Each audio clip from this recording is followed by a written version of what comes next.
What's going on, everyone, and welcome back to another edition of Action Sunday. And this week, as per requested, I decided to review Avenging Force, starring Michael Dudikoff. Now, I know what you're all thinking. If you've never even heard of this movie, well, I'm about to school you now. It is one of those beam action movies produced by Cannes Studios back in the 80s.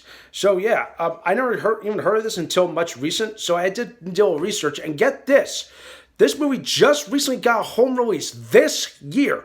Wow, almost 30 some odd years later, that's crazy. But now, besides that, let's get to the plot at hand. So, Michael Dudikoff plays a guy named Matt Hunter. He is a former military and a martial artist, and he has a friend. His name played by Steve James.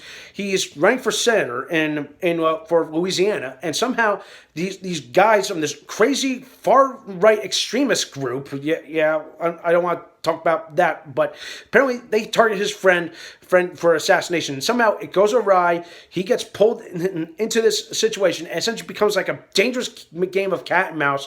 Not to mention a dangerous twist, but also a twisted game of the most dangerous game. So yeah, if you've never heard of that title, go find that. So, and then you'll understand. But yeah, so you got all those factors playing into each other. You got like the craziest big ass movie on hand. You got like a tall order to follow. So yeah, it just goes off from there. The action is top for this movie.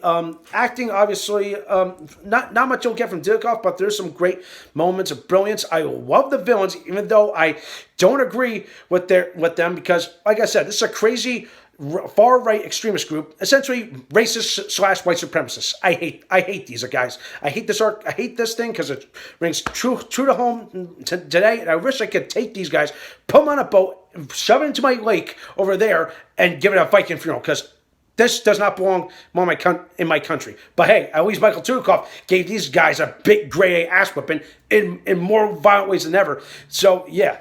I felt like this movie was kind of like twofold. It was like, first part was more like the typical gunslinger kind of thing, lots of action, a lot of explosions. Then all of a sudden, as the movie progresses, it slowly digresses into like more like almost kind of like a slasher movie, but not exactly a slasher. If you get my drift, like obviously he's being hunted, these guys are being hunted, and like eventually it's like, oh shit.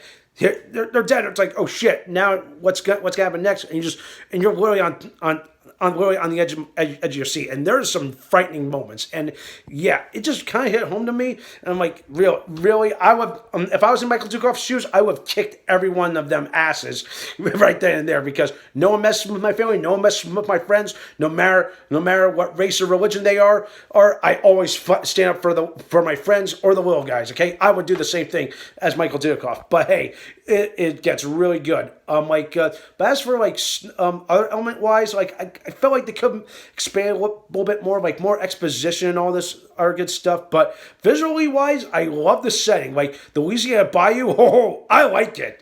And of course, especially there's a Mardi Gras parade scene. I really like that. Even though when the shit kicks off and it's like, oh shit, here we go. Oh my God, someone's about to die, kind of thing. It's a good thing.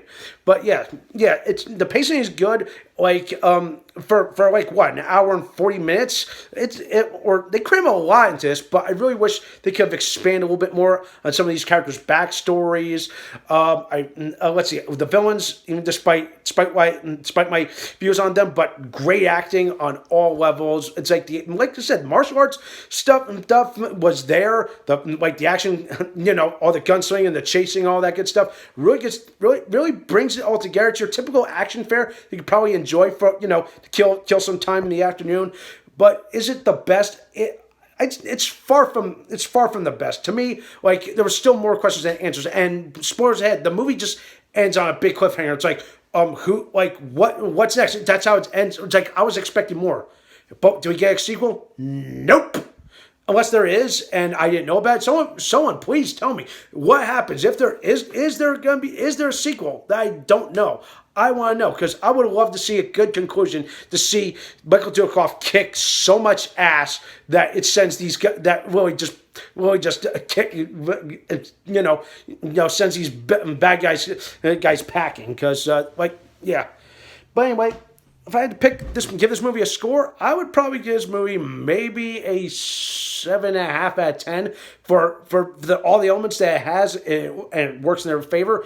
It really totally works. Like I said, I wish they could have expanded more exposition, and then would bring it more into a much more better dimension compared to any other Can movie.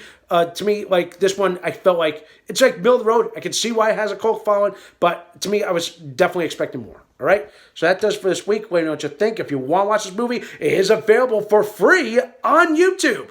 All right, so that does for tonight. Thumbs up, video, subscribe to my channel. Stay tuned for some more awesome and exciting videos.